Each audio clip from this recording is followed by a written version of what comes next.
권세로 지켜주시고 시작부터 끝까지 예배를 온전히 지켜낼 수 있도록 함께하여 달라고 다 같이 기도하겠습니다.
이 어려운 가운데에서도 우리를 모이게 하심에 참으로 감사드립니다. 귀하게 허락하여 주신 온라인 예배이지만 우리 마음 중에 이것이 익숙해져서 편해지고 있지 않은지 돌아봅니다. 이러한 마음이 있다면 모두 거두어 주시고 이 예배에 안주하지 않고 대면 예배를 계속하여 소망하는 마음을 부어주시옵소서. 이제 예배를 시작합니다. 찬양을 통해 우리 마음을 열게 하시고 말씀이 심어지는 귀한 시간 되도록 우리의 예배를 이끌어 주시옵소서. 감사드리며 예수님의 이름으로 기도드렸습니다. 아멘. 할렐루야. 우리 함께 사도신경 하심으로 예배하겠습니다. 전능하사 천지를 만드신 하나님 아버지를 내가 믿사오며 그의 아들 우리 주 예수 그리스도를 믿사오니 이는 성령으로 잉태하사 동정녀 마리아에게 나시고 본디오 빌라도에게 고난을 받으사 십자가에 못 박혀 죽으시고 장사한 지 사흘 만에 죽은 자 가운데서 다시 살아나시며 하늘에 오르사 전능하신 하나님 우편에 앉아 계시다가 저리로서 산자와 죽은 자를 심판하러 오시리라. 성령을 믿사오며 거룩한 공회와 성도가 서로 교통하는 것과 죄를 사하여 주시는 것과 몸이 다시 사는 것과 영원히 사는 것을 믿사옵나이다. 아멘.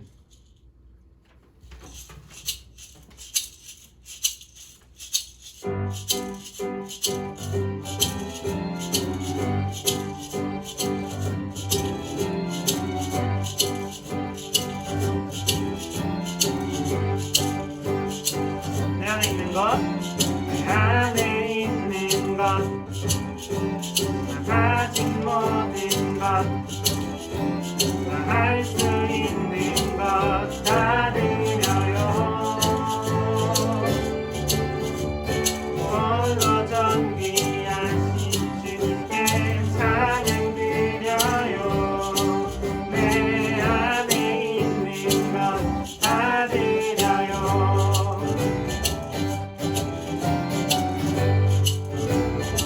내 안에 있는 것, 내 안에 있는 것,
일어서 함께 율동도 하면서 함께 찬양하겠습니다.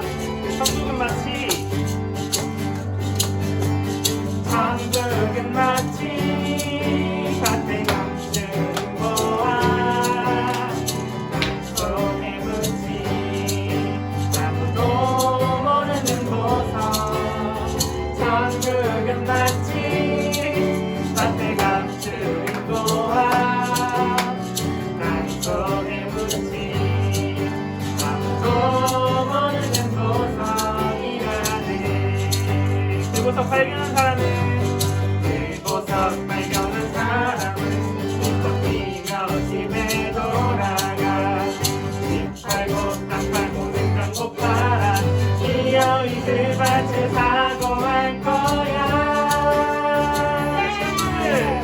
천국은 마치 밭에 감춘 보아 땅속에 묻힌 아무도 모르는 보석 천국은 마치 밭에 감춘 보아 땅속에 묻힌 아무도 모르는 보석이라네. 그 보석 발견한 사람은 보석 발견한 사람은 기뻐 뛰며 집에 돌아가 집 팔고 땅 팔고 냉장고 팔아 뛰어이 그 밭을 사고 말 거야. 천국은 마치 밭에 감춘 보아 땅속에 묻힌 아무도 모르는 보석 천국은 마치 밭에 감춘 보아 땅속에 묻힌 아무도 모르는 보석이라네. 찬양 중에 눈을 들어주네. 주를 보내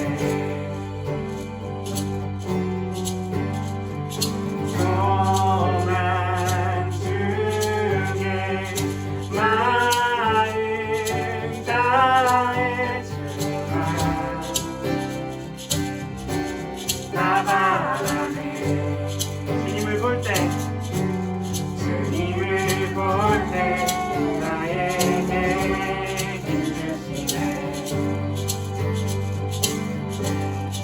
주님 안에 모든 두려움 사라져 사라져.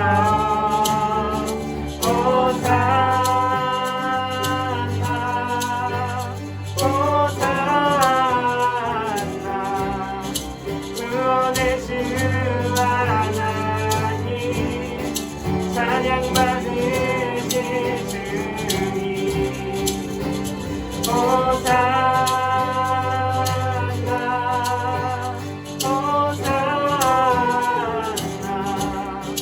내 안에 임하소서 주님의 뜻 이루소서. 주께 드린 주께 드린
때 주님을 볼 때 나에게 힘주시네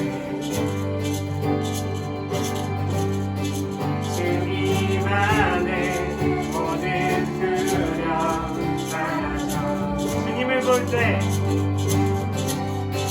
주님을 볼 때 나에게 힘주시네 주님 안에 모든 두려움 사라져 사라져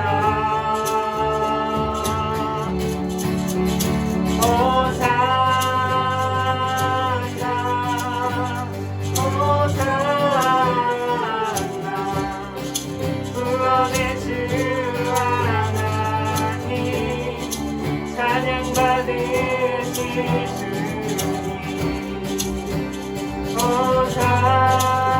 호산나 호산나 내 안에 임하셔서 주님의 뜻 이루소서 호산나 호산나 호산나 구원의 주 하나님 찬양받으실 주님 호산나 호산나 내 안에 임하셔서 주님의 뜻 이루소서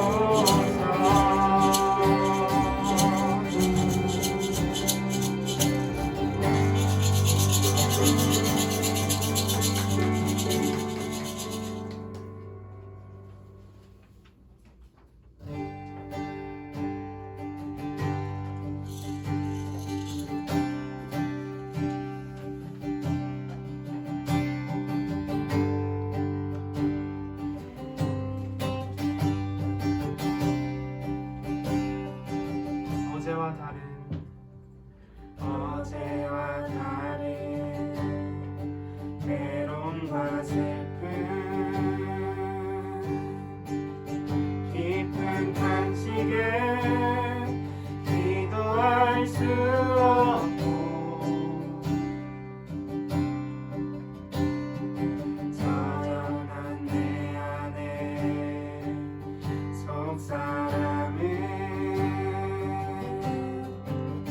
주를 보지만 말하지 못하네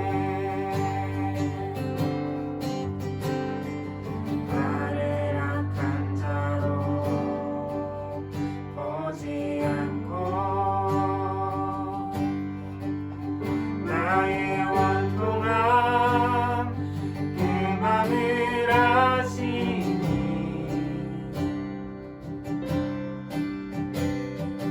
오직 나의 주 내 주의 사랑이 나의 속사람을 고쳐주시네 주의 사랑이 목마름 채우고 주의 위로가 눈물을 닦으니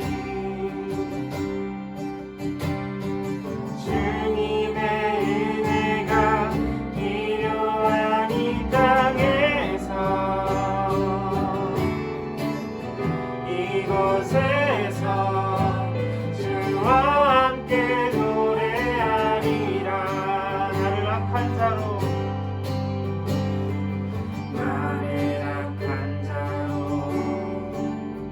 보지 않고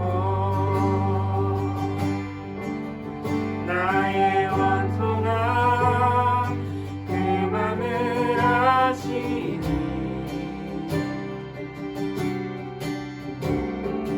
오직 나의 주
사랑이 주의 사랑이 목마른 채우고 주의 위로가 눈물을 닦으니 주님의 은혜가 필요한 이 땅에서 이곳에서 주와 함께 노래하리라. 주의 사랑이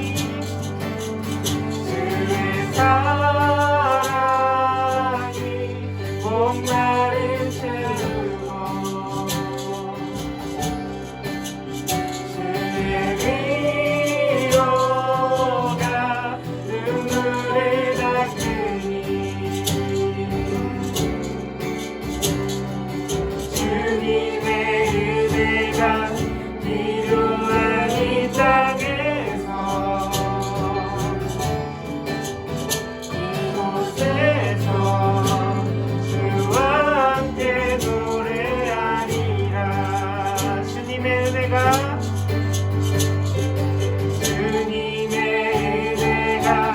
필요한 이 땅에서 이곳에서 주와 함께 노래하리라. 아멘. 우리가 주님의 이름을 찬양할 수 있는 것이 주님 앞에 나와 예배할 수 있는 것이 얼마나 기쁘고 또 감사한지를 하나님 매일매일 느껴가는 요즘입니다. 아버지, 이 예배 가운데 하나님 우리가 정말 하나 되어서 주님을 목소리 높여 찬양하게 하여 주시옵소서. 이 예배 가운데 하나의 공동체가 되어서 정말 예수님의 몸이 되어서 주님의 영광을 위하여서 오직 주님만을 위하여서 예배하고 주님을 알아가기에 힘쓰는 모든 예인의 청년 될 수 있도록 주님 도와주시옵소서. 함께 기도하며 나아가겠습니다. 주님 참 감사합니다. 그럼에도 불구하고 하나님 언제까지나 함께 하시는 주님, 우리를 이끌고 하나님 이 자리 가운데로 그리고 세상에서 주님의 이름을 드높일 수 있는 자리로 주님 인도하여 주시옵소서. 주님의 그 사랑이 얼마나 큰지 정말 모르겠습니다. 세상 죄를 지고 나아가는 아버지, 어린 양 되신 그 아버지의 보혈의 피로 구원받은 우리가, 아버지의 사랑으로 인해 구원받은 우리가 아버지를 위해 살아가는 것은 너무나도 당연한 일인데, 아버지, 그것을 잘 이뤄내지 못하는 우리의 모습을 바라보며 아파하시는 주님의 마음을 우리도 알게 하여 주시옵소서. 주님의 마음을 구하고 주님의 그 사랑에 응하여 더 큰 사랑을 주님께 올려드릴 수 있도록, 더 큰 영광을 더 큰 목소리로 찬양할 수 있도록 아버지, 우리 모든 예배 자리 가운데 또 각 사람의 마음 가운데 우리 청년들의 하나된 공동체 각셀 안에 아버지 함께하여 주셔서 부어주셔서 힘주셔서 기름 부어주셔서 아버지 인도하여 주시옵소서. 그 천국 소망의 꿈을 품게 하여 주시옵소서. 주님, 우리를 가득 채운 그 사랑 안에 거합니다. 아버지, 그 사랑 안에 예배합니다. 주님,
함께 나누신 하나님의 말씀은 에스라서 6장 1절에서 5절까지 말씀입니다. 에스라서 6장 1절에서부터 5절까지 말씀. 구약 성경 에스라인 에스라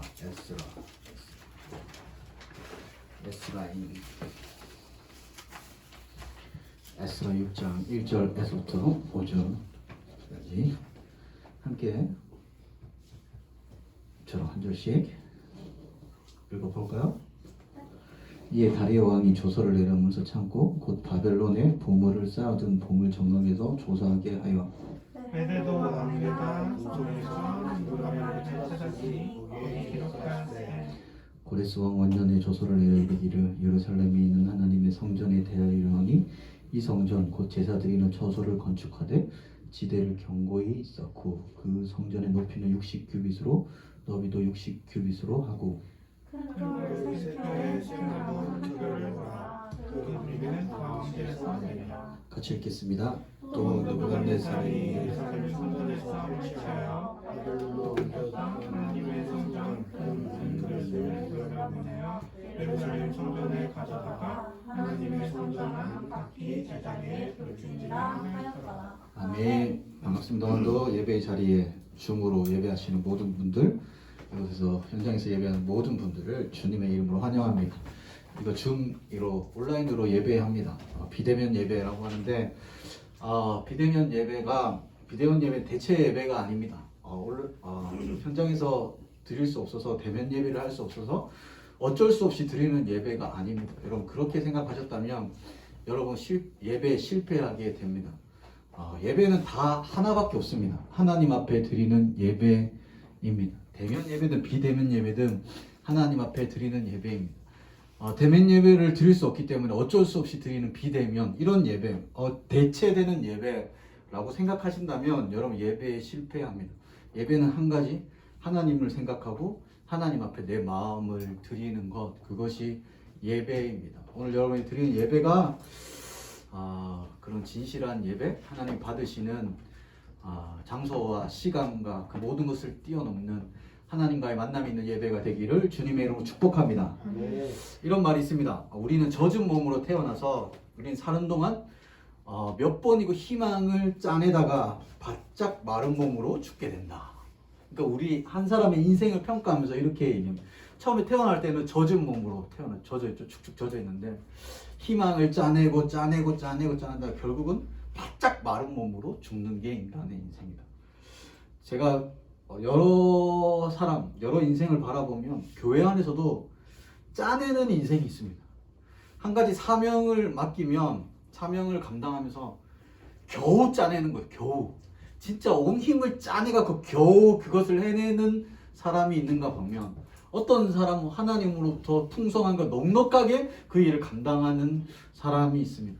짜내는 인생이 있습니다. 희망을 짜내고 사랑을 짜내고 믿음을 짜내서 겨우 마치 막 카드 빚을 갚기 위해서 겨우 연체를 면하는 인생. 달달이 오면 그 카드 값을 겨우 메우며 한 달 근근히 살아가는 인생이 있습니다. 신앙생활에도 마찬가지입니다. 그렇게 살아가는 인생이 있습니다. 보면 기쁨이 없고 그냥 짜내는 거죠. 그러니까 겨우 짜내서 겨우 감당하는 것. 그러니까 겨우 그 사명의 자리에 있게 되는 것. 그런 인생도 귀하지만 그런 걸 볼 때 참 안타까운 마음이 듭니다. 예수님이 오신 이유를 요한복음 10장 10절에서는 생명을 얻고 풍성히 얻게 한다라고 하셨습니다. 예수님을 믿는다는 것은 풍성함을 얻는 길입니다. 짜내는 인생이 아니라 내 안에서 생수의 강이 흘러넘치고 생수의 근원 되신 그분으로부터 공급을 받아서 그분 주신 힘과 능력과 지혜로 넉넉히 감당하는 인생. 짜내는 인생이 아니라 흘러나오는 인생. 그래서 나만 사는 것이 아니라 내 주위의 사람들도 살리는 그런 인생, 풍성한 인생을 살게 됩니다. 오늘도 버거운 인생을 살아가는 사는 분이 있다면, 겨우 짜내는 인생을 사는 분이 있다면 오늘 예배를 통해서 그 예수 그리스도의 측량할 수 없는 부요함과 풍성함이 여러분 인생 가운데 임하기를 주님의 이름으로 축복합니다. 여러분 교회에 나오잖아요. 예수님을 믿잖아요. 그 이유는 왠지 교회에 끌리고 예수님께 끌리기 때문에 여기까지 왔습니다. 뭔가 매력이 있다는 거죠. 그러니까 어떤 매력 있는 사람이 있군요. 저에게도 매력 있는 사람이 있습니다. 제가 이성을 생각할 때 어떤 분이 매력이냐면 저는 이상하게 단발머리에게 끌립니다. 이성의 단발머리면 끌립니다. 아, 괜히 얘기했네. 또 저희 공동체는 단발 열풍이 부는 거 아닌가, 괜한 얘기를 했나 생각하는데 이거 그러지 마십시오. 늦었습니다. 이미 당신은 늦었습니다. 지금 단발머리 해도 늦었습니다. 안 됩니다. 아, 괜히 얘기했네. 또 괜히 얘기해가지고 또 다음 주 되면 싹둑싹둑 자르고 나타나지 마시기 바랍니다. 그리고 따뜻한 사람 좋습니다. 아, 또 괜히 얘기했네. 저희 괜히 따뜻하게 저에게 막 따뜻한 척 그렇게 하지 마십시오. 이미 늦었습니다. 늦었으니까. 그러니까 매력이 있는 포인트가 있어요. 그러면 단발머리에 따뜻한 여자 확 끌립니다. 제가 본능적으로 막 자석이 끌어다니는 저의 의지와 상관없이 안돼 하는데 단발머리에 따뜻해 와 하면서 끌려가지고 탁 붙어버립니다. 지금은 아닙니다. 지금은 아니고 어쩔 수 없죠. 왜냐하면 나의 매력 포인트이기 때문에, 내가 이성을 볼 때 그 매력 포인트이기 때문에 어쩔 수 없이 끌리는 거죠. 여러분, 그렇다면 예수님을 믿게 되었다는 것은 예수님에게 매력을 느꼈다는 거죠. 교회를 다닌다는 게 교회에 어떤 매력이 있다는 거죠. 나를 끄는 힘이 있다는 거죠. 여러분, 어떤 매력 때문에 여러분은 예수님을 믿게 됩니까? C.S. 루이스라는 유명한 사람이 있습니다. 나니아 연대기를 썼던 천재 작가죠. 천재 작가인데 정말 대단한 책들을 보면 와, 이거 어떻게 사람이 이런 글을 썼을까 할 정도로 대단한 사람인데 무신론자였습니다. 무신론자에서 극적으로 예수님을 믿게 된 사람인데, 그분이 이렇게 얘기했어요. 무신론자일 때 누군가 나에게 와서 기독교를 믿으면 마음에 평안이 오고 행복이 옵니다. 삶의 정돈이 찾아옵니다. 참 만족을 얻게 됩니다. 라고 말했다면 나는 기독교에 대해서 아무런 매력을 느끼지 못했을 것이다. 그게 거짓이라서가 아니라 자기는 자기 삶의 만족과 행복의 비결을 알고 있었기 때문입니다. 자기는 맛있는 와인 한 잔과 정말 멋진 문학 작품 하나랑 그 문학 작품과 시를 나눌 수 있는 친구만 있으면, 그렇게 얘기하면 측량할 수 없는 기쁨이 몰려온대요. 그래서 만족하고 평안을 얻고 행복할 수 있었다고 합니다. 이보다 더 행복할 수 있을까라는 감정을 느꼈다고 합니다. 그런데 C.S. 루이스가 끌린 게 있습니다. 기독교가 만약에 행복을 주고 만족을 준다고 얘기했다면 별로 매력이 없었을 거예요. 왜냐하면 자기 나름대로의 그 행복의 포인트가 있었기 때문이죠. 힘들 때 맛있는 와인이랑 문학 작품을 보면 너무너무 행복해지기 때문에 별로 기독교가 매력 있게 다가오지 않았을 텐데, 근데 기독교가 어떻게 그에게 다가왔냐면 행복을 준다고 얘기하는 것이 아니라 기독교는 생명을 준다고 얘기한 거죠. 그래서 충격을 받고 기독교에 끌리게 된 거죠. 여러분, 만약에 예수님이, 이 기독교가, 이 복음이 여러분 인생 가운데 만족감과 평안과 복과 행복을 준다고 그런 매력에 끌렸다면 여러분 때론 실망하게 될 것입니다. 왜냐하면 우리는 행복을 느끼는 포인트가 다 다르기 때문에 때로는 행복하지 않을 수도 있고 때로는 평안을 누리지 못할 수도 있습니다. 그런 관점에서 내가 예수님을 믿는 게 행복하기 위해서, 평안을 누리기 위해서, 그 매력에 끌려서 여러분 예수님을 믿었다면 여러분 반드시 실망하는 포인트가 있습니다. 기독교는 그런 종교, 그런 것도 있지만 그것과 비교할 수 없이 기독교의 풍성함은 뭐냐면 생명을 주는 종교입니다. 여기에만 생명이 있습니다. 예수 그리스도 안에만 생명이 있습니다. 그래서 끌려야 합니다. 그래서 예수님께 끌려야 합니다. 그것이 포인트가 되어야 합니다. 그래서 예수님을 믿어야 해요. 왜냐하면 그분 안에 생명이 있기 때문에. 생명이란 것은 죽고 사는가의 문제죠. 이 죽음과 삶, 그 죄의 문제, 영생의 문제를 해결하는 것이 그곳에 있기 때문입니다. 그래서 여러분은 왜 예수님을 믿냐고 물어본다면 좀 생명이라고 얘기하셔야 됩니다. 구원이라고 얘기하셔야 됩니다. 이 땅의 행복이 아니라, 이 땅의 만족이 아니라, 이 땅의 평안이 아니라 생명이라고 얘기하셔야 합니다. 영원한 생명, 영원히 주님과 동행하는 삶입니다. 죽느냐 사느냐, 천국이냐 지옥이냐, 심판이냐 축복이냐, 그 문제죠. 그래서 예수님이 여러분에게 주는 건 생명입니다. 그런 믿음이 있으면 여러분 쉽게 주님 앞에 실망하지 않습니다. 때론 내 삶 가운데 가진 것이 없어도 나에게 주어진 것입니다. 생명은 빼앗기지 않습니다. 내 안에 있는 영생과 구원은 빼앗기지 않습니다. 이건 절대적인 기쁨입니다. 내 삶 가운데 뭐 가진 것이 없고 내 삶에 힘든 일이 있는 것과 환경과 아무 상관없는 절대로 빼앗길 수 없는 절대 기쁨은 그것은 바로 생명입니다. 나는 구원을 받았고 나는 영원한 생명에 동참한 자라는 것. 그래서 항상 기뻐할 수 있고 항상 감사하는 삶을 살아갈 수 있다는 것입니다. 다시 한번 기억하십시오. 우리는 생명을 받은 자입니다. 다른 것과 비교할 수 없는, 세상의 어떤 것과 비교할 수 없는 우리는 진짜 생명, 참 생명을 가진 자라는 것을 다시 한번 기억해낼 수 있다면 다시 우리가 주님을 예배하고 찬양하고 감사하는 삶을 살아갈 수 있을 거라고 생각합니다. 그게 매력입니다. 생명, 기독교만 줄 수 있는 것 생명입니다. 계속해서 에스라서를 나누고 있습니다. 에스라서 이제 6장, 10장까지 있는데 이제 6장입니다. 6장인데 여러분 에스라서를 쭉 같이 한번 쭉 읽어 나갔으면 좋겠습니다. 이 이야기를 우리의 이야기로 느꼈으면 좋겠어요. 그러니까 지금 이제 성전 건축이 다시 5장에서 다시 이제 건축이 시작되었습니다. 근데 건축이 시작되었는데 모든 사람들이 다 열심히 하지는 않습니다. 벽돌을 나르는데 그 벽돌을 나르는 일이 버거운 사람도 있었을 거고 오늘은 땡땡이 치자 했던 사람들도 있었을 거고 여기 참여하지 않는 사람들도 있습니다.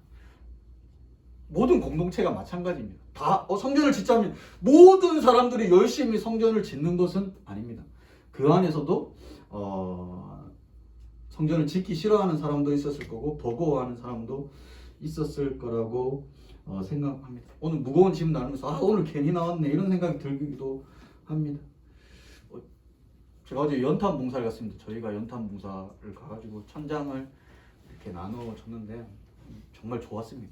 그런데 항상 기쁘진 너무 추워가지고 어제 그러니까 그런 거죠. 차에서 제가 내릴 때 한 형제에게 이렇게 너 너무 좋다고 내가 살아있는 것 같다고 나 진짜 이런 연탄 봉사를 하면 내가 죽었다가 살아나는 느낌이 너무 행복하다고 얘기했는데 1분 뒤에 그 지하철역까지 그걸 뭐 귤 한 박스를 들고 가는데 손이 너무 시려웠어요. 그래서 지하철역에 가가지고 한 자매에게 집에 가고 싶다고 얘기했어요. 엄마가 보고 싶고 집에 가고 싶다고. 그게 나 1분 사이에 좀 전만 해도 와 나 살아있는 것 같다고 진짜 너무 좋다고 했는데 불과 1분 뒤에 제가 집에 가고 싶다고 엄마가 보고 싶다고 손이 너무 시리다고 발이 너무 시리다고 얘기했던 게 처음입니다. 그게 인간입니다. 그게 연약한 우리의 모습입니다. 그런 것이죠. 그런데 이들이 달라진 것은 지난주에 나눈 대로 말씀이 들어왔기 때문에 말씀이 들어와서 현실이 전부가 아니라 말씀의 세계가 있고 하나님의 나라가 있음을 믿고 삶을 드린 사람. 그 말씀이 임하니까 여러 가지 현실의 어려움을 그 말씀으로 돌파했던 사람들을 통해서 역사가 일어나는 거죠. 그냥 현실을 직면하면 여러분 그냥 두려움과 절망입니다. 여러분 인생에 많은 문제 있잖아요. 각자의 문제를 그냥 말씀 없이 그냥 직면하면 두려움입니다. 근데 말씀을 품고 직면하면 상황이 달라집니다. 저는 여러분이 청년회 때 이런 것들을 경험했으면 좋겠습니다. 똑같은 문제인데 그냥 봤을 때 진짜 두려웠던데 내가 그날 말씀을 품고 똑같은 문제를 바라보는데 이거 별거 아니라고 느껴지는 그런 순간들이 왔으면 좋겠습니다. 여러분 이스라엘 백성이 16년 동안 이 성전을 짓지 못한 것은 뭐냐면 두려웠기 때문입니다. 사실 다시 시작하면 되는 일이잖아요. 6장을 보면 다 됩니다. 그냥 조금만 노력하면 진짜 왕까지 페르시아 왕까지 모든 것을 지원하면서 성전 건축이 4년 만에 금방 이루어지는 일입니다. 그런데 16년 동안 그들이 하지 못한 건, 이 회복을 성전을 짓는 건 하지 못한 건 뭐냐면 두려움. 그냥 두려움이 직면하지 못하고 그냥 그것을 뚫어볼 생각을 하지 못하고 그냥 두려웠고 안 될 거라고 생각하고 절망했기 때문입니다. 이 두려움이 만든 허상 때문에 그들은 성전 건축을 중단했죠. 여러분 싸움에서 지는 사람보다 싸우기 전에 먼저 의심과 불신과 두려움에 지는 사람들이 훨씬 많습니다. 막상 싸워서 지는 사람은 많이 없고, 신앙생활도 마찬가지로 그 어두움과 죄와 싸워서 지는 사람이 없고, 싸우기 전에 미리 두렵고 안 될 거라고 생각해서 지는 사람들이 훨씬 많습니다.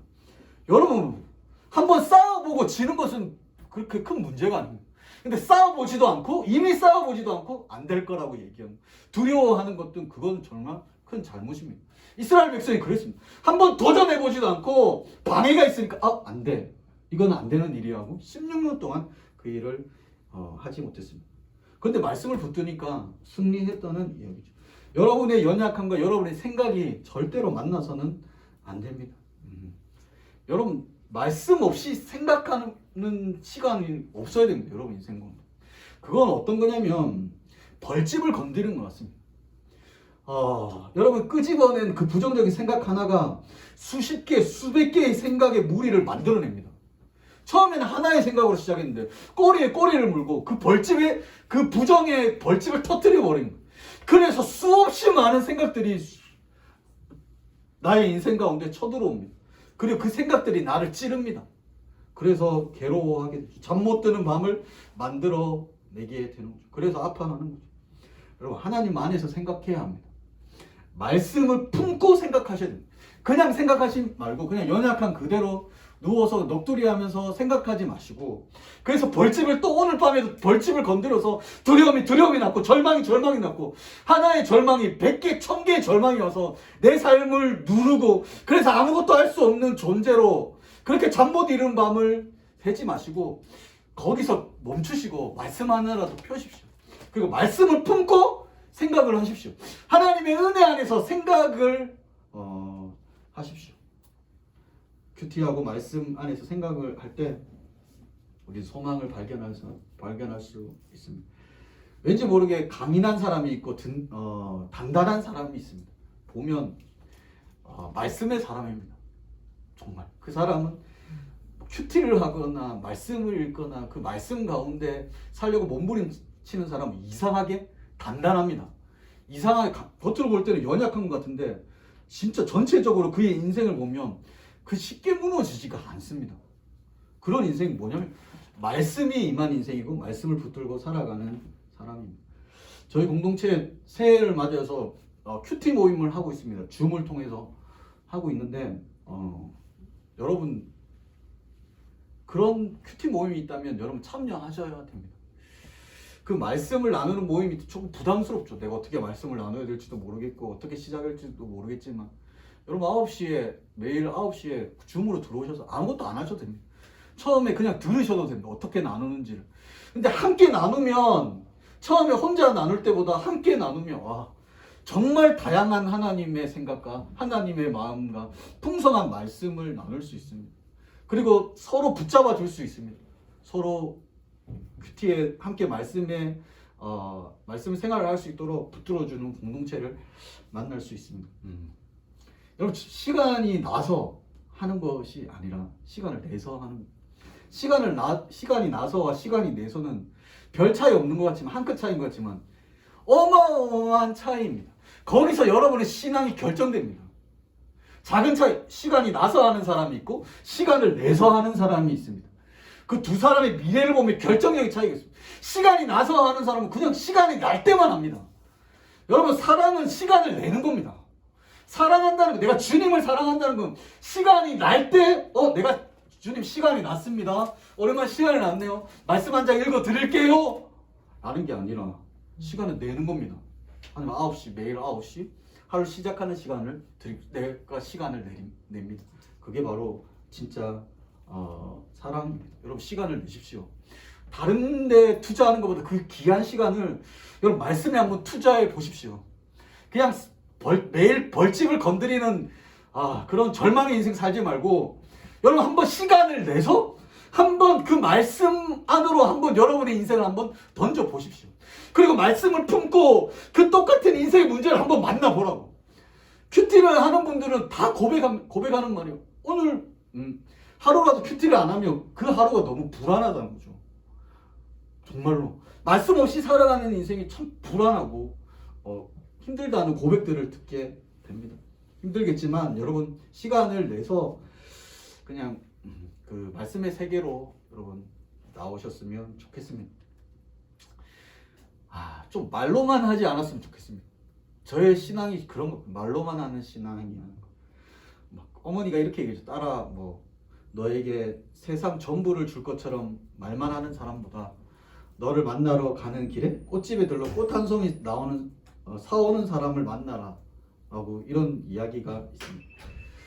이 말은 뭐냐면 말로는 세상 전부를 줄 수 있을 것 같지만 줄 수 있겠지만 꽃 한 송이를 사기 위해 꽃집에 가는 그 마음이 더 진실한 마음이니까. 그러니까 하나님 앞에 찬양하고 예배하면서 내 전부를 드립니다. 내 생명 주님께 드리리. 그렇게 1000번, 10,000번, 100,000번 찬양 드리는 것보다 하나님 앞에 꽃 한 송이를 드리고 마는 그 진실한 마음. 여러분, 구체적이지 않은 신앙은 신앙이 아닙니다. 그냥 두리뭉실하게 내 생명 드립니다. 절대 그 사람은 드리지 않습니다. 막 내 전부를 드립니다 라고 그런 고백보다 더 귀한 건 그냥 그런 고백 못하더라도 하루 한 장 말씀 읽는 사람의 더 진실한 마음입니다. 하나님 그 사람을 기뻐합니다.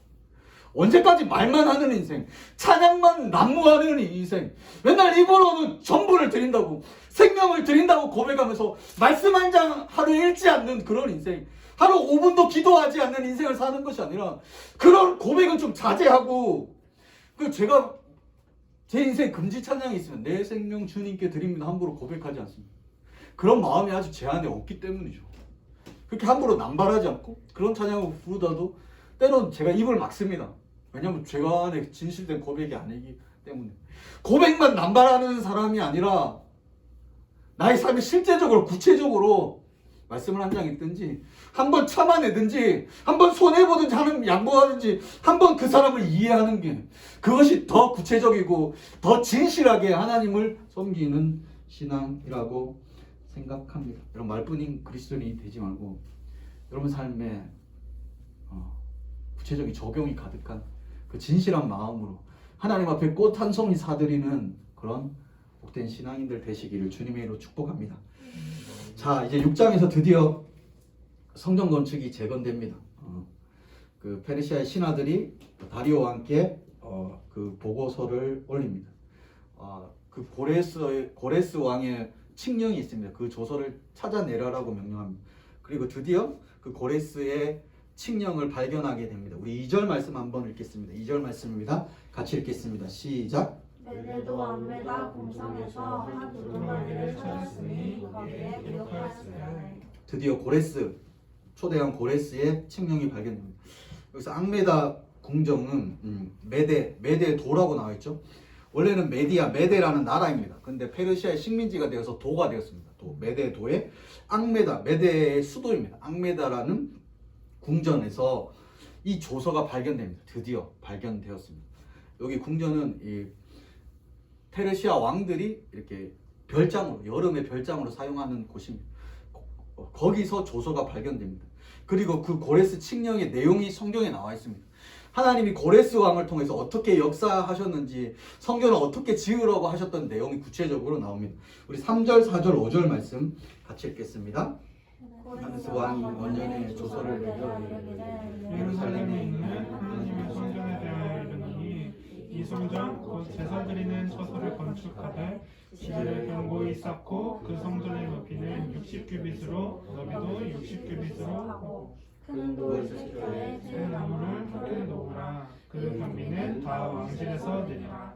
또 느부갓네살이 예루살렘 성전에서 설치하여 바벨론으로 옮겼던 하나님의 성전 은 그릇들을 열어보내어 예루살렘 성전에 가져다가 하나님의 성전 안 각기 제자리에 들치니라 하였더라. 아멘. 대단하죠. 하나님이 그 고레스에게 감동해서 이런 명령을 합니다. 이방인 왕이 성전의 크기까지 그 칙령 안에 담겨져 있다는 거죠.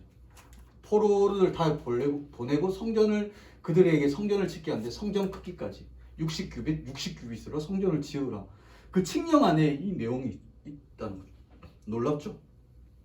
고레스는 페르시아 왕국의 어마어마한 영웅입니다. 그래서 고레스의 명령은 곧 법입니다. 그래서 다리오 왕은 그것을 지킬 수밖에 없죠. 이 말을 들을 수밖에 없습니다. 그래서 이제 본격적으로 성전 건축이 다시 시작되는 거죠. 그래서 5절, 6절 성전을 건축하면서 반복되는 단어가 있습니다. 5절 말씀에도 마지막에 제자리에 둘지니라. 그 보물들, 예루살렘 성전에 있던 보물들을 바벨론으로 옮겨왔는데 그 보물들을 다시 제자리에 돌려놓아라. 성전의 그 문을 다시 갖다 놓아라. 제자리로 돌려놓아라. 7절 말씀 보시면 성전 공사 막지 말고 이 성전을 제자리에 건축하라. 2번이나 반복해서 나오는 말씀은 다시 건축하라. 지난주에 다시 건축하라가 4번 나왔죠. 올해 6장에는 제자리에 두라. 제자리에 두라. 그러니까 다시 건축하는 것. 회복하는 삶이 어떤 거냐면 여러분 제자리로 돌아가는 것입니다. 회복은 뭐냐면 거창한 것이 아닙니다. 여러분 원래 있어야 될 자리로 돌아가는 것입니다. 성전 보물, 성전에 있던 보물이 바벨론의 창고에 왔습니다. 다시 그 예루살렘 성전으로 가는 것. 그게 회복입니다. 성전이 마땅히 있어야 될 곳에 지어지는 것. 그 제자리에 지어지는 것. 여러분 회복을 꿈꾸십니까? 회복을 원하신다면 이 단어를 기억하시면 됩니다. 제자리에. 그럼 제자리로 가십시오. 그럼 지금 어디에 있습니까? 여러분 지금 어디에 서 있습니까? 빨리 제자리로 가십시오. 여러분이 있어야 될 자리로 가십시오. 그 자리에서 회복이 시작될 것입니다. 그 제자리로 돌아가는 거죠. 그때 회복이 시작됩니다. 모든 것이 제자리에 있을 때 가장 아름다운 모습입니다. 그리고 회복은 모두가 제자리에 가요. 제사장이 제사장의 자리로 가는, 성전이 성전의 제자리로, 보물들이 그 자리, 각자의 보물이 있어야 될 자리, 제사장이 제사장의 자리, 이스라엘 백성이 백성의 자리, 그 자리에 딱 서게 될 때 거기서부터 폭발적인 회복이 시작하고 부흥의 역사가 시작됩니다. 여러분 제자리를 떠나신 모든 분들 다시 오십시오. 다시 여러분의 자리로 가십시오. 예배의 자리를 떠난 분이 있다면 예배의 자리로 오십시오. 혹시 기도의 자리를 떠난 분이 있다면 다시 기도의 자리로 돌아오시고요.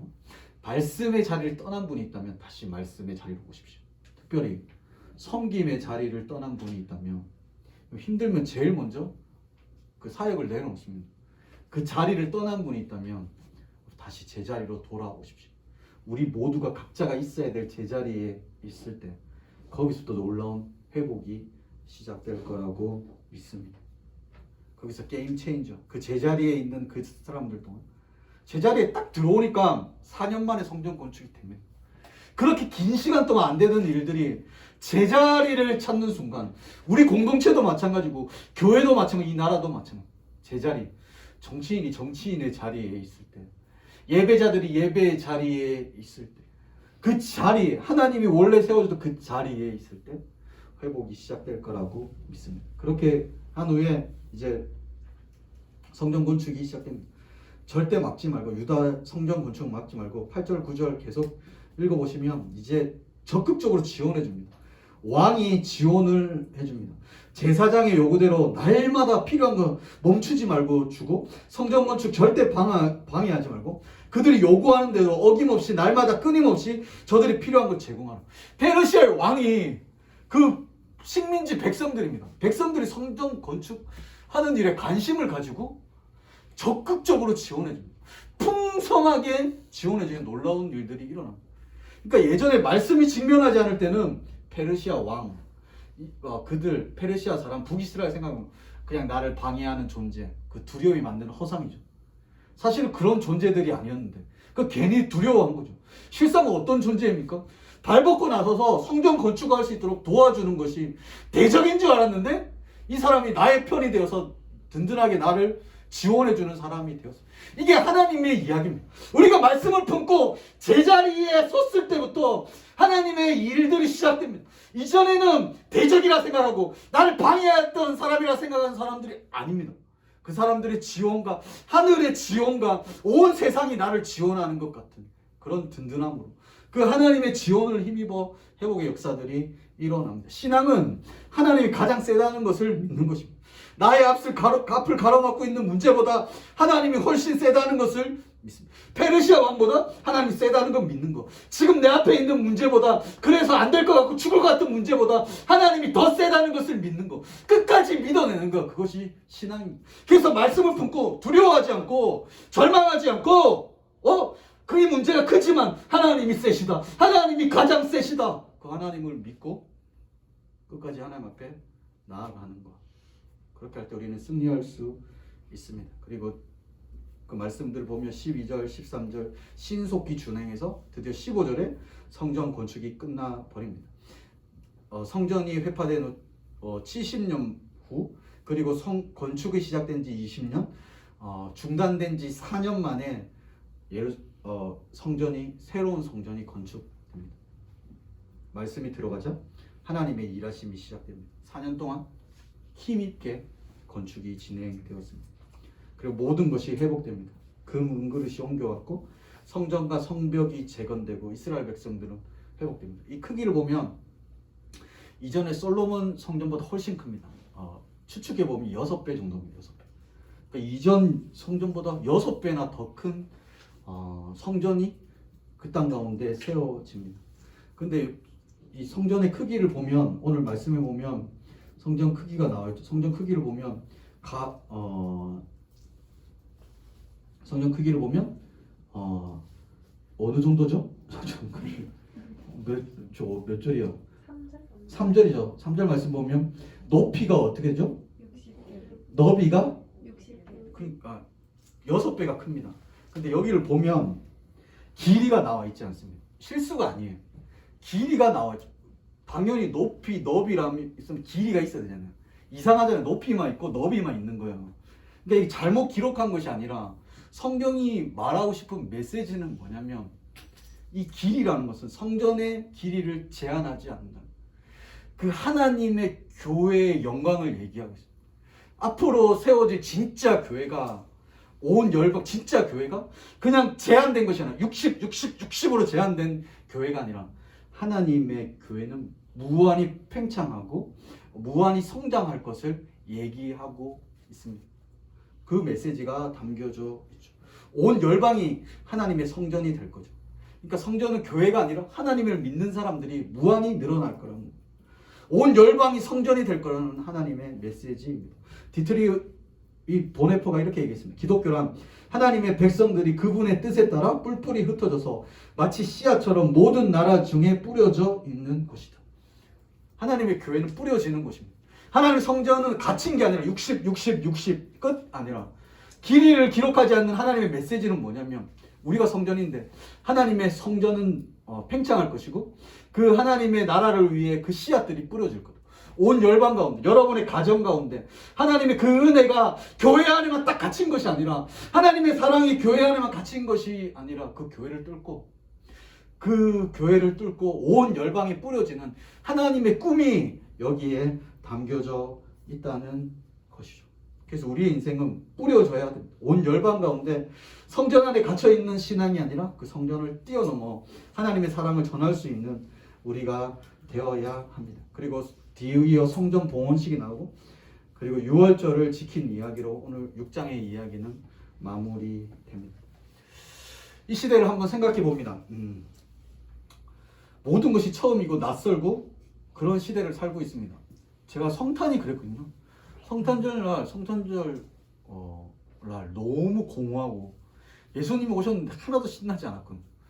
그날 배너를 봤습니다. 3시간 40분 동안 너무 긴 영화를, 너무 길어서 쉬는 시간까지 있는 영화를 보았습니다. 영화를 보고 그렇게 분위기가, 제가 살면서 그런 성탄을 맞이한 적이 없거든요. 심지어 1차 세계대전 가운데서도 독일과 영국이 싸울 때도 성탄절 날만은 어떤 일이 일어나냐면, 그래서 성탄절이다, 크리스마스, 이날만은 전쟁하지 말자라고 얘기했습니다. 그래서 전쟁하지 않고 전쟁 멈추고 독일과 영국이 축구를 했습니다. 그래서 독일이 3대1로 이겼어요. 세상도 그렇게 크리스마스만은 싸우지 말라는 거죠. 전쟁 가운데서도 그래도 오늘 성탄절이라는 거죠. 예수님이 오신 날이기 때문에 이날만 전쟁하지 말고 친선 축구 대회를 합니다. 그날. 근데 이게 뭡니까? 전쟁 중에서도 크리스마스는 그렇게 지켜졌는데, 코로나의 그 아픈 가운데 성탄절도 그 별로 의미가 없는 날이 되었습니다.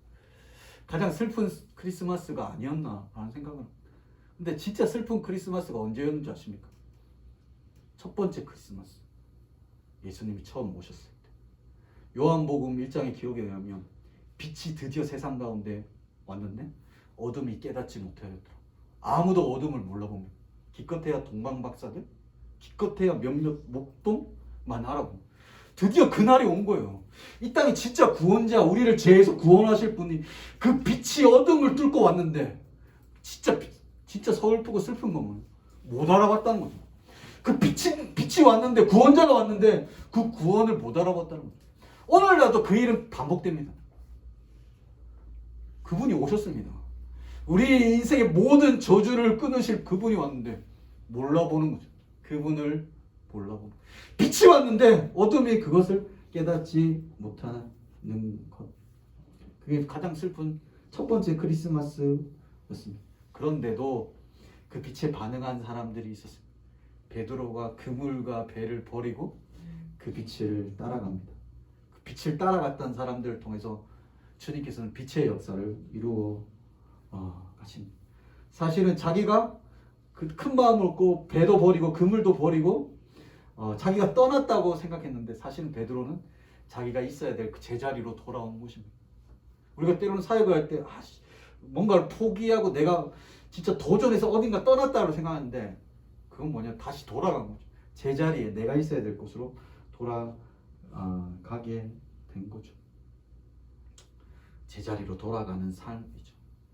빛이 들어오고 그 빛을 깨닫고 빛을 따라가는 삶, 그 말씀을 따라가는 삶, 거기에 회복이 있고 거기가 우리가 있어야 될 제자리입니다. 제가 두 사람만 소개하고 설교를 마치고자 합니다. 첫 번째 소개하고 싶은 사람은 사울입니다. 사울, 이스라엘의 초대 첫 번째 왕입니다. 이 사람은 겸손하고 또 소심했던 사람입니다. 내가 왕이 되겠습니다. 왕이 된 게 아니라 사람들이 당신이 우리 왕이 되었으면 좋겠다라고 얘기했습니다. 왜냐하면 다른 사람보다 머리 하나가 컸습니다. 한 30cm 정도 컸습니다. 그러니까 왜 당신이 왕이 되었으면 좋겠다라고 얘기했냐면 싸움을 잘해 보이기 때문에. 다른 사람은 머리 하나가 크기 때문에 딱 봐도 싸움을 잘하게 보입니다. 전쟁을 잘할 것 같으니까 당신이 우리의 왕이 되어 주십시오라고 얘기했습니다. 근데 사울의 인생을 보면 사울의 인생에 살아온 인생을 보여주는 말씀이 있습니다.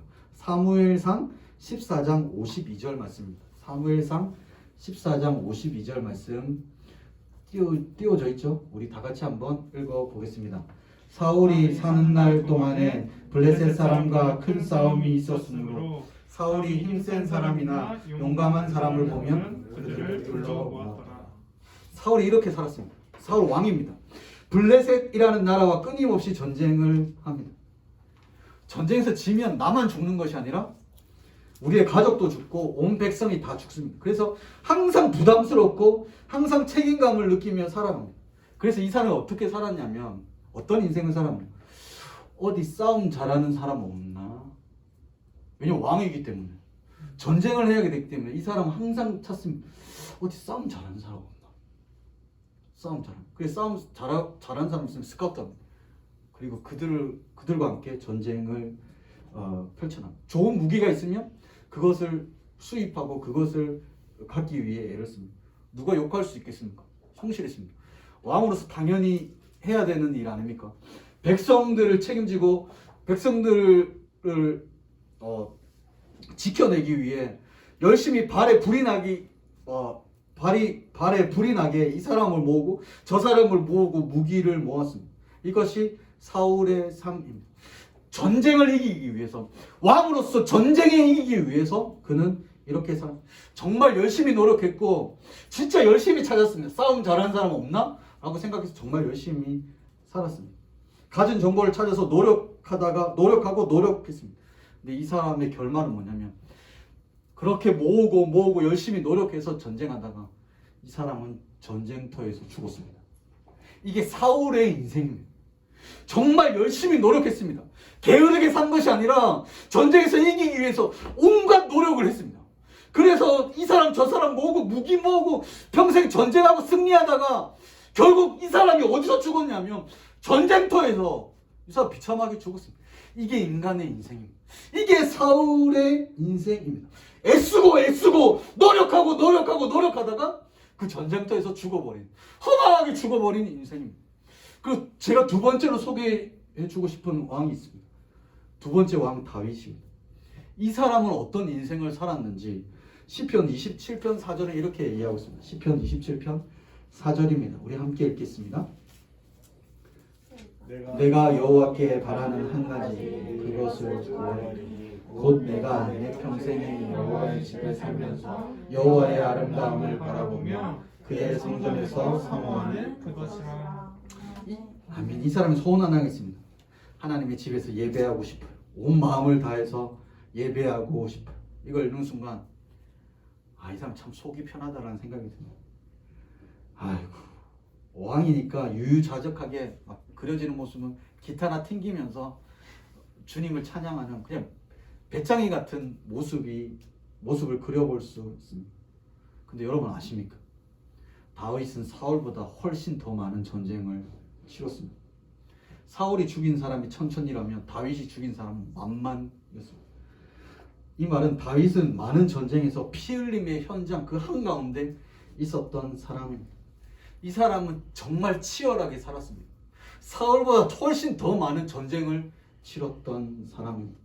근데 이 사람의 치열함의 방식이 달랐습니다. 사울은 일상을 치열하게 살았다면 다윗은 치열하게 하나님을 붙잡았습니다. 이게 사울과 다윗의 결정적인 차이였습니다. 한 사람은 치열하게 전쟁에서 승리하기 위해서 사람들을 모으고 무기를 모았습니다. 정말 열심히 치열하게 살았습니다. 반면에 또 다른 한 사람은 전쟁에서 승리하기 위해 치열하게 하나님을 붙잡았습니다. 그의 예배는 배짱이처럼 기타 하나 튕기면서 드렸던 예배가 아닙니다.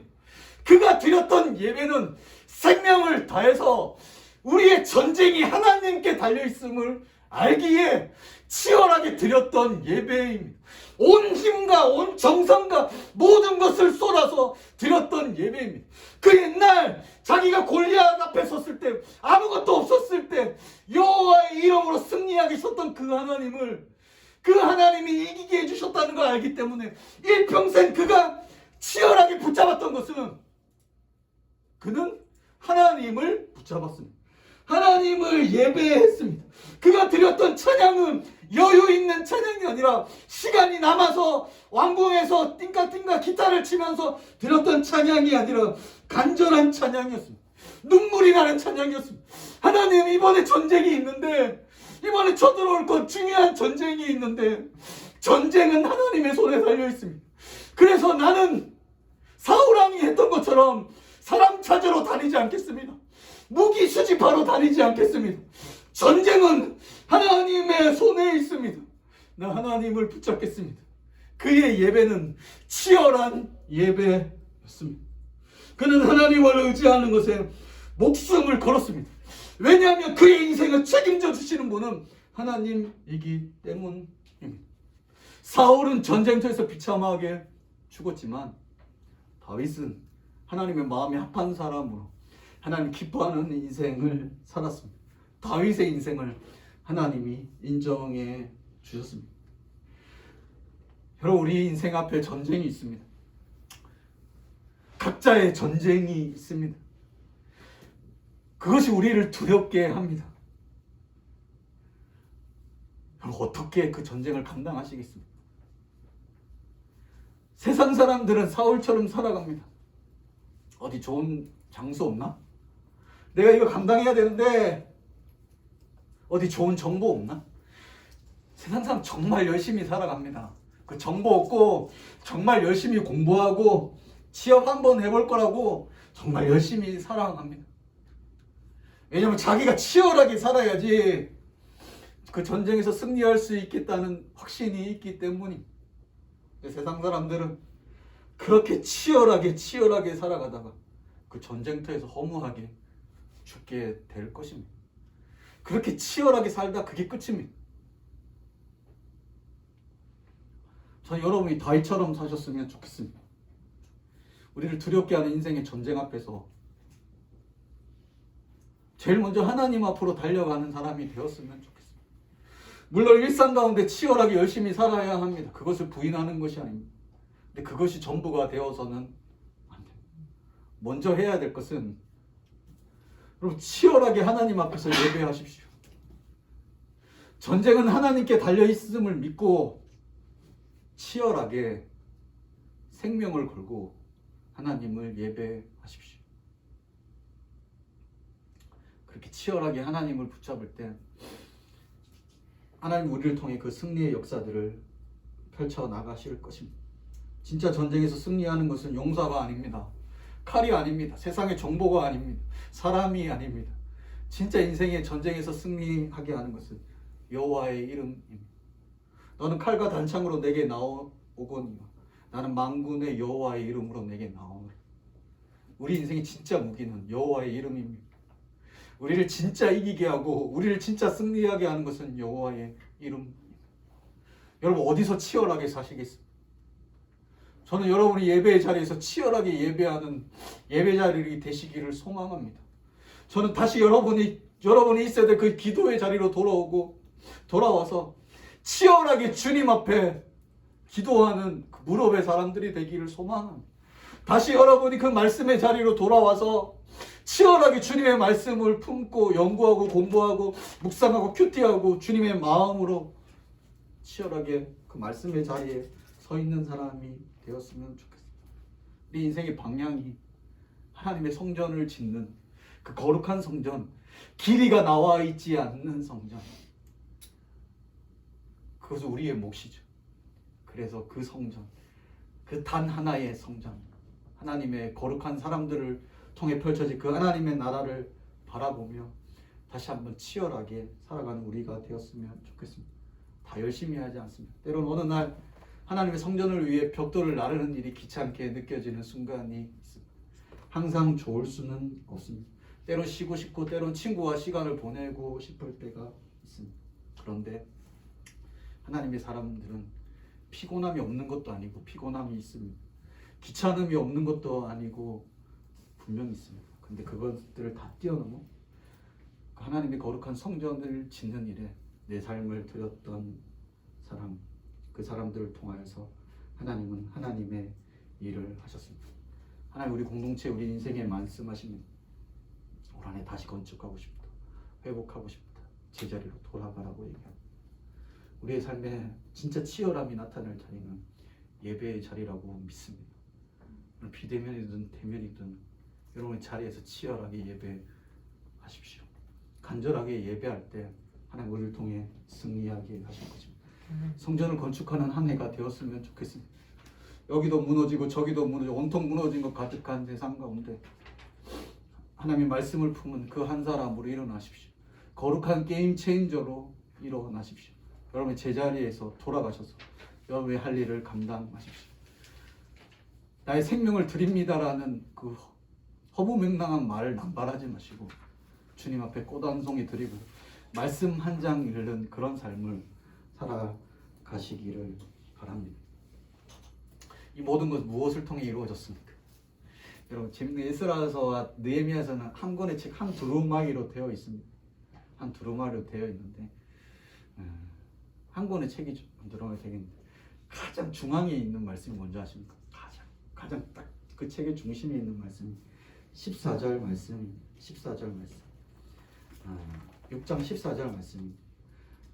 우리 6장 14절 말씀만 읽고 말씀을 읽겠습니다. 6장 14절 말씀 함께 읽겠습니다. 시작. 6장 14절입니다. 에스라서 6장 14절 같이 읽겠습니다. 시작. 유다 사람들의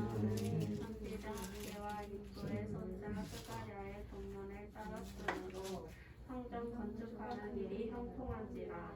이스라엘 하나님의 명령과 바사왕 고레스와 다리오와 아닥사스다의 조서를 따라 성전을 건축하며 이를 끝내되.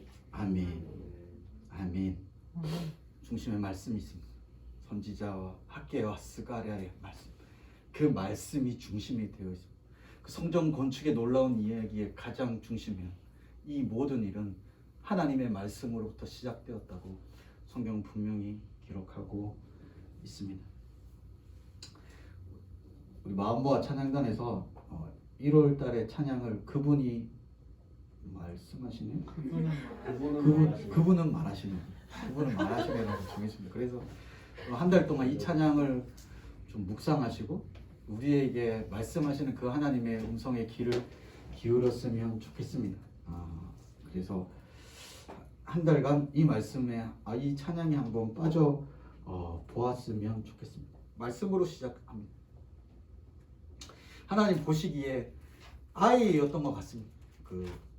억지로 갖다 붙이는 게 아니라 찬양 강사 억지로 갑자기 갖다 붙이는 거였지만 보시기에는 그냥 정말 아이였던 것 같습니다.